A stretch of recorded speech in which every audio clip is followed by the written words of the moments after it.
Hello and welcome to our online Bible study. My name is Paul Cartwright. I am the preaching minister for the Webb Church of Christ here in Dallas, Texas. Last week was Thanksgiving, and I hope that you all had a wonderful Thanksgiving, whether you were able to gather with a small group or have to do it virtually. And I know that some were alone, and to those that were alone, God bless you. I know that had to be a hard day. But this week, we're picking up. We didn't have a class last week, and I'm thankful that I was able to spend some time with my family. So I'm excited to be back here with you today.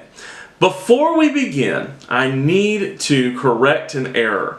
In our last video, we talked about Jesus and what tribe he was part of, and I mistakenly said that Jesus was of the tribe of Levi, and that is not correct. And I know that's not correct. I'm not perfect, and I make mistakes, and that was a big one. And one of our sweet sisters at Webb Chapel picked up on that and very lovingly, in the spirit of Priscilla and Aquila, let me know about that. And so I am thankful to that sweet sister. She knows who she is, and I am proud to say that I do know Jesus is of the line of David in the tribe of Judah. So I hope I didn't cause any confusion. If I did, just let me know. This week, we're going to get to go to Jesus' hometown of Nazareth. We've been seeing Jesus do some amazing things. We saw him heal Jairus' daughter. We saw him heal the woman with an issue of blood just by her touching the hem of his garment. This week, we are going to get to go into the hometown of Jesus. We're going to get to see him in the synagogue. Our account this week is Matthew's account. It's probably the shortest of the three of Matthew, Mark, and Luke's account. It's not found in John. I would encourage you to go back and look at Mark and Luke's account in your own personal study time. It does have some details that you might find interesting or that you might share with somebody else. But for today, we're going to look at Matthew's account.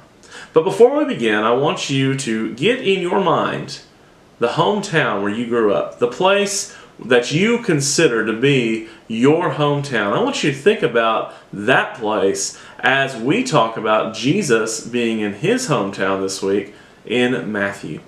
Matthew chapter 13, beginning in verse 54 says, "And coming to his hometown, he taught them in their synagogue, so that they were astonished and said, 'Where did this man get his wisdom and these mighty works? Is this not the carpenter's son? Is not his mother called Mary? And are not his brothers James and Joseph and Simon and Judas? And are all not his sisters with us? Where then did this man get all these things?' And they took offense at him. But Jesus said to them, 'A prophet is not without honor except in his hometown, in his own household.' And he did not do many mighty works there because of their unbelief." The first question today that I'd like to deal with is, why is it important that the text stresses that Jesus is in his hometown? Now, Matthew, he identifies this as Jesus' hometown. Luke's account identifies Nazareth as being that hometown. The thing that I like to think about when I'm studying the life of Christ is I like to try to always remember that Christ was uniquely God and man all at once. And being a man, that means that the hometown where Jesus grew up shaped him in ways that he knew because he's Jesus, but it shaped him in ways that allowed him to live and act and to do things among humans. Our hometown shapes us in ways that we don't realize. We're not Jesus, and so we don't realize everything like he does, but it shapes us. I am from League City, Texas, a suburb of Houston, and as such, I root for the Houston Astros. I am a proud Clear Creek Wildcat, class of 2000, and if I were in League City today for dinner tonight, I would go to Esteban's and make sure to ask for some green sauce. There are some things about our hometowns which shape us. When we think about those who are lost, when we think about those we are trying to communicate with, we need to remember that they're just like us, that they have a hometown, that they have a favorite sports team they follow, that they have a favorite restaurant they like to go to in that hometown, and we, like Jesus, need to be able to relate to those who are from hometowns. Next question I'd like to deal with today is, can you remember the first time that the people who watched you grow up realized you were more than the child that they knew. In 2008, I moved to Pearland, Texas. I was the youth and family minister for the Pearland Church of Christ, and I was asked to come speak on a Wednesday night summer series in my home congregation of the League City Church of Christ. I was nervous. I hadn't been there a long time. I was pretty young when I left. I was pretty young when I went back to preach there in 2008 on that summer series. I delivered my sermon to the best of my ability, and after it was over, one of the elders there, whom I had known my whole life at that point, whom I had gone on my first mission trip with, said, "At one point, I stopped thinking of you as Paul and started thinking of you as the man who was preaching to us."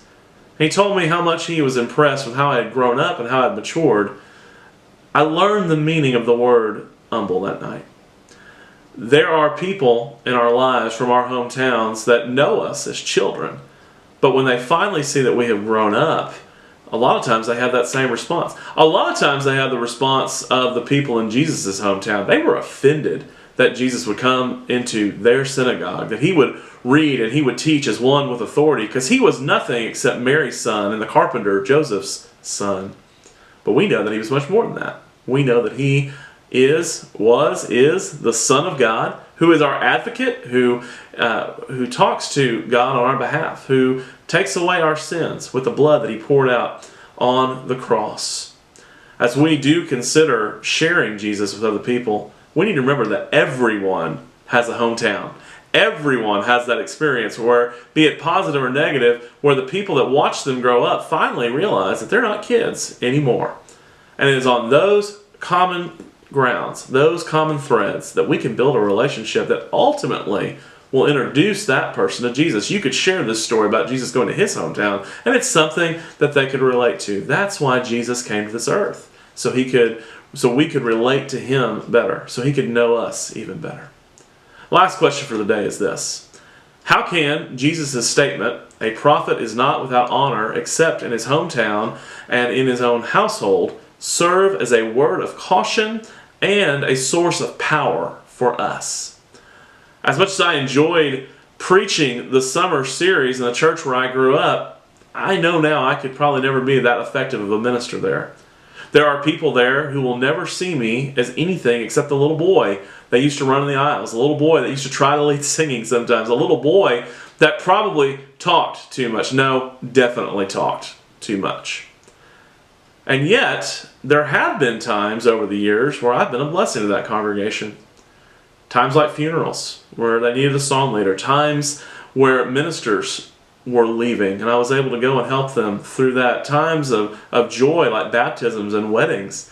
And I have been able to bless that congregation. I've been able to know that even though those folks don't see me much more as a little boy, at least some of them, that some of them do. Some of them look past that, and I've been able to be a blessing to them.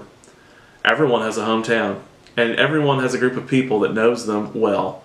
And I would encourage you to realize that, to know your limitations, but also to know that you can be a great blessing, just as Jesus was to some who heard him that day.